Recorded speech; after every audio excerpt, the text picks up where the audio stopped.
Hello everybody. I don't know, my cat is over here for support. I don't know exactly what I will title this video. I don't know exactly what I will even talk about in this video, but I do know that my microphone needs to go like that. And I do know the reasoning behind me doing this video, which is that even if it relates to one person, I'm hoping that it helps.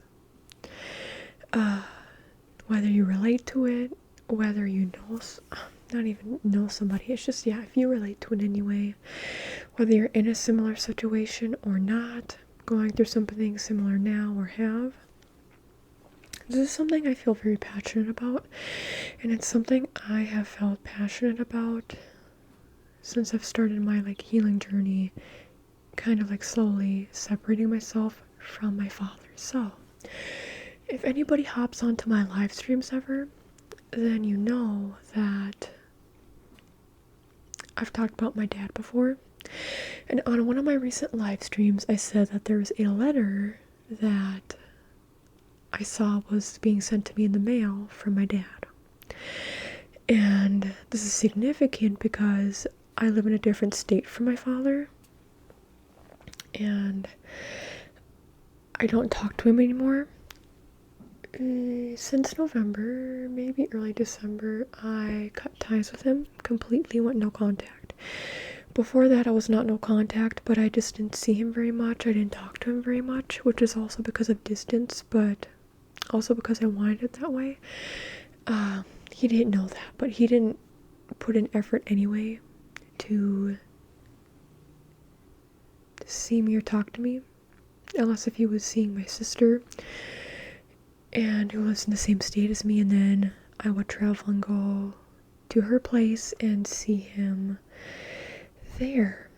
But other than that, I never saw him or anything. I never talked to him on the phone unless if he was saying that he would call me and say, hey, are you gonna be here on this date at your sister's? And I'd be like, okay, fine, or no, I can't make it. And if I couldn't make it, that would be a big deal for whatever reason. So it's been like that where I've only seen him a few times, if even a year, since I want to say 2021, maybe 2020, probably 2020. Yeah, since 2020, basically ever since I moved away. Before that, we lived in the same city, the same state, and I didn't live with him. I lived with my sister at the time. We both lived together, and after my concussion, I couldn't work anymore, which is why I moved to Minnesota, that's where I live, to be with my mom. And so that's where I've been ever since.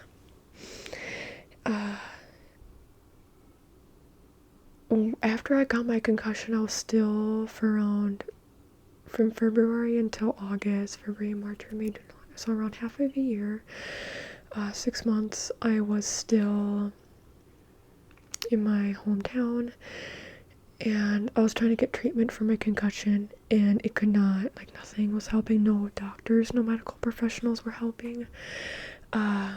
People were just saying that it was anxiety and to get over it, and this part specifically I know relates to a lot of you as well. If you have anxiety and or depression listed in your medical chart, at least in America, people will dismiss you, especially if you are a woman or a feminine presenting person. People will dismiss you and say that your issues are related to your hormonal cycle, your menstruation, or just any mental illness that you have listed. And so for me, it was really hard because people even tried just putting me back on Prozac, which is what I used to be on. And they're like, you'll feel better because of this. And then I didn't. Maybe I'm thinking of a different health issues that I had before my concussion, and I was put on Prozac. So that's actually a different story. Maybe I wasn't put on Prozac. Anyway, people were trying to give me medications, nothing was helping. yeah, nothing was helping. And so it got to a point where I couldn't work. My savings were starting to like go away and I was paying rent. So I moved here to be with my mom. So all this to say, before I wasn't close with my dad, but during that 6-month period when I had my concussion, my dad would be the one to bring me because I could not drive. It took me around 1.5 to 2 years to even start, maybe a year. It was sometime over a year. Anywhere between 1 and 2 years is how long it took me to start driving again. Like, I couldn't even drive when I moved here. I took my car. My sister drove my car with me in it because I could not drive. And for those of you who don't know, I still have long-term health issues as a result of this concussion.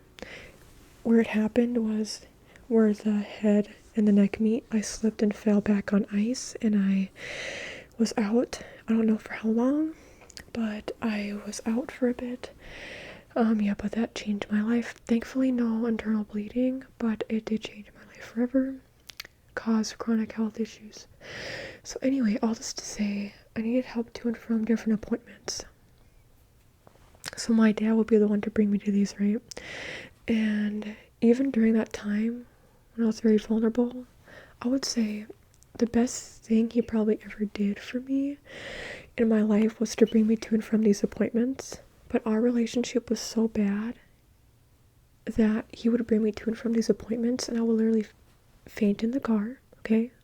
To and from. I was already in a state of being, I had to cover my eyes, cover my face, and be in like darkness to and from my appointments most of the time. Or else I already felt like I would faint, right? But for those of you who didn't grow up in a household that was very toxic or negative, my dad, I classify as a malignant narcissist. There's different types of narcissists. He was never physically abusive, but he was very, very verbally, mentally abusive, right? And so when he would be yelling at me and we would be driving in the car, there would be moments in time where I would faint because I was just so overwhelmed. And I didn't realize how much I dissociated when I was younger. Trigger warning for all this, by the way. It's like, I know it's heavy stuff, but I didn't even realize that I would dissociate when I was younger until, later in life, like these past couple years. Even like last year, I want to say, it's like when I really was like, oh yeah, now I understand and realize that I would dissociate a lot when I was younger. But so I know what dissociating was like. This wasn't dissociating. I would literally faint because I was so already not in a good physical state, but then I would be so attacked that my body would shut down and I would faint. Yeah, so that just, it's the dichotomy of the best thing my dad ever did for me was to help bring me to these appointments, even though the appointment people didn't help. And then at the same flip of the coin, he would still treat me very bad. So for those of you who don't deal with narcissists, my cat's gonna jump up there. Don't deal with narcissists in any way. If they do something for you to help you, you can expect that they want something in return. So because I was in a vulnerable state and I needed help going to and from these appointments, my dad would then always want to be around me, and if not, then he would threaten like not bringing me to appointments anymore, or he would make other threats that I can't really think of off the top of my head because this man has made so many threats at me. But he would make threats, and so and he would just be mean. So he would be around me like all day, and I wouldn't want him to be there around me all day. So it's like, that's part of the reason I'm so glad I moved to Minnesota, to get away from him. It's a big reason why I needed to. Like, I would have ended up houseless because I couldn't work, I couldn't drive, I couldn't be outside and like look anywhere. So it's like, but here's the thing I want to say. Because my dad has been retired for many years by that point. He didn't do anything with his life except for stay home and watch TV. Even though that's like the best thing he did for me, he was still very mean to me. Very narcissistic, of course. And of course he doesn't have this diagnosis himself because most narcissists do not think there's anything wrong with them. They don't go anywhere, right? Anyway, here's what I'll say. Before, I used to be so, like, thankful and grateful for him doing these things, and I still am that he was doing these things. But I will tell you this. If you want to be a parent, and you go ahead, you become a parent, doing something like my dad did for me should be the bare minimum. Again, it's not like he had a job. He literally did not have any obligations ever. He would sit home all day. Doing something like bringing me to and from appointments is the bare minimum. That's the bare minimum of what a parental figure should do, is to try and help their child. If you want, I understand it's different if maybe you had kids but you were like forced into it, or you don't live in a state where it's illegal to do certain things, right? But my parents, both, my mom said she actively wanted kids. My dad said he actively wanted kids, right? So if you make that decision that you want to have kids, you should do what you can to not only protect them, but provide them with safety. So even in these moments where I was most vulnerable, I had to rely on him. But even in those moments, I still didn't feel safe. And that's a bare minimum thing to do, is to do things for your child to make sure they're okay. Me getting these appointments I thought would help. Obviously they didn't. I was going to many of them. I kept getting told that it was all in my head. Literally, I have so many stories of that, of doctors telling me it's all in my head and I'm not trying to heal. I'm not doing enough. I'm not trying hard enough. I'm making it up, right?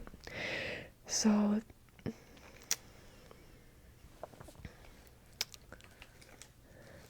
this is just leading up, right? So then when I got here, I'm like, even though I'm still not in the best state, I'm glad I'm away from it. I was just talking a little bit about stuff, about the vibe, the environment of like where I was at with my concussion and all that, my traumatic brain injury. Once I moved, he would call me a lot, and not even call me a lot, but he would call me, and he would always say that I need to go down and visit him. I need to travel down and see him, even before I was able to drive. And he would try to guilt trip me into the fact that I couldn't drive, and so I couldn't therefore drive to see him. And then when I could start driving, he would, like, it was still the same. And then eventually, once my sister moved to Minnesota as well, he started coming here, and if there was ever a reason I couldn't go and see them, I would get berated and belittled. And if I ever did go, I would always feel extremely anxious. I didn't like being around my dad, but I would try to just keep the peace and be around everybody. Also, people who grew up in toxic environments, especially with narcissists now, growing up in these environments, like, people are like, well, what's all the bad things I did? It doesn't need to be this whole bunch of things, even though for my father it is. Like, doing bad things, even if it's just a handful of things, is enough for people to want to have better boundaries, right? But I didn't tell my dad, but I was glad that I didn't get to see him as much. I started seeing him less, not more, thankfully. But he would still want to see me. He would still act like everything was fine. We had the greatest relationship. And then, long story short, it got up until the point of the election. And for those of you who know, I am not a fan of the person who's in office right now in the United States. I've talked about this in my live streams before. Basically, me as a non-binary person, I don't even exist. My pronouns are she, they, by the way. But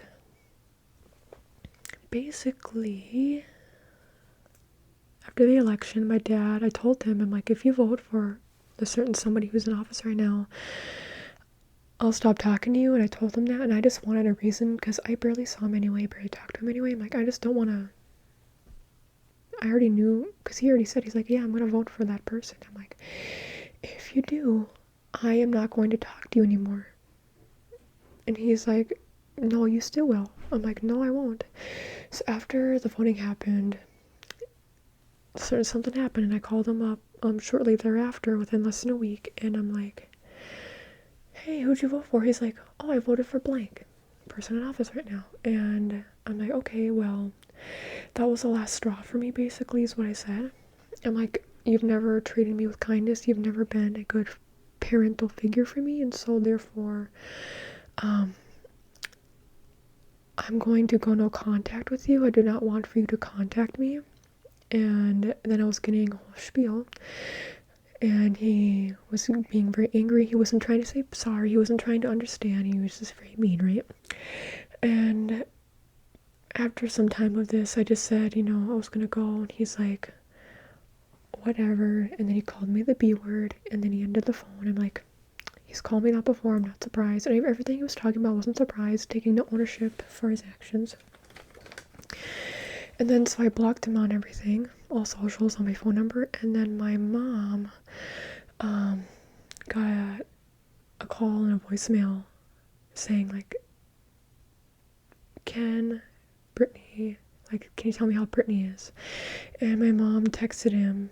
He doesn't know how to really text, by the way, but she texted him saying, like, she's fine. And I told her, don't even tell him how I'm doing. I don't want him to know anything about my life. I'm done. And the thing about going no contact is it's a years long thing. It's usually not a thing where it's just like that, right? It's like you try to see the other person, but my dad does not have any ounce of empathy. He doesn't have any understanding, right? And I say this, I will read you the letter that he ended up sending me.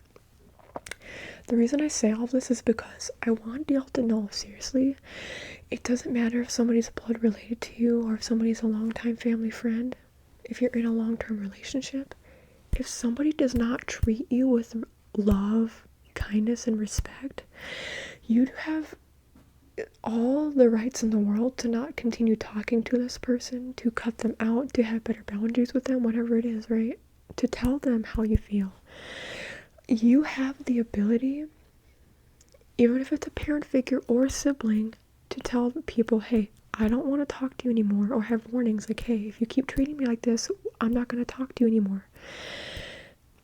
You deserve to protect your peace. You deserve to live a loving life. You shouldn't have people drain the energy from you. You deserve a beautiful life. Blood related means nothing. Why do we shame people for getting out of toxic relationships, and that includes familiar relationships? If people in your life are not willing to change and be better people, you are allowed to leave that relationship.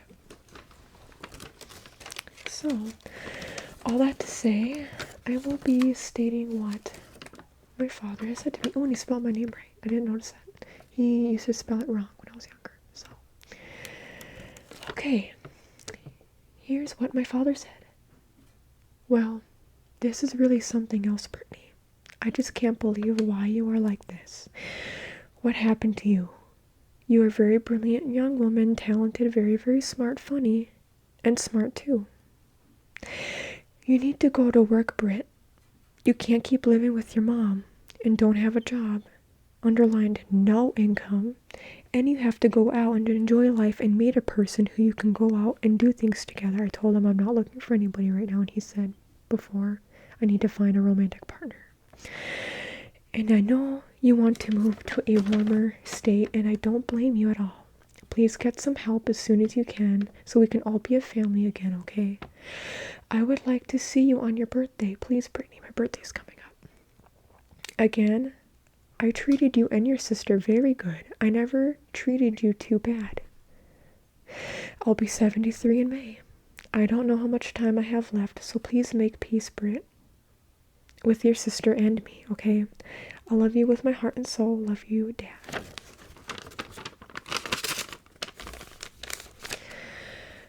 Don't try to have people guilt trip you into having relationships with them when you know that they won't change and when they won't own up to their mistakes, to anything bad they've done. My father flat out lied. In his eyes, he did not lie. He thinks he is a completely good father, and that just because his parents treated him likely, or at least his father treated him worse than my dad even treated me, which I would believe actually from stories I've heard, even including from my mom. That does not mean that I can be the punching bag for you. That does not mean that because you're my father that you are allowed to treat me as something beneath you or something that isn't worthy of respect, love, and kindness, and for you to act like that isn't the case. I'm done. For all of y'all who are in situations like this where you're wanting to stop talking to family because they're not good people, stop talking to them. Like, people in your friend group, even if it makes other people in your friend group question you a bit, it's like, you need to do what's best for you, and you know what's best for you. Don't allow people to dictate your life just because of any blood relation. That literally means nothing. It doesn't mean anything.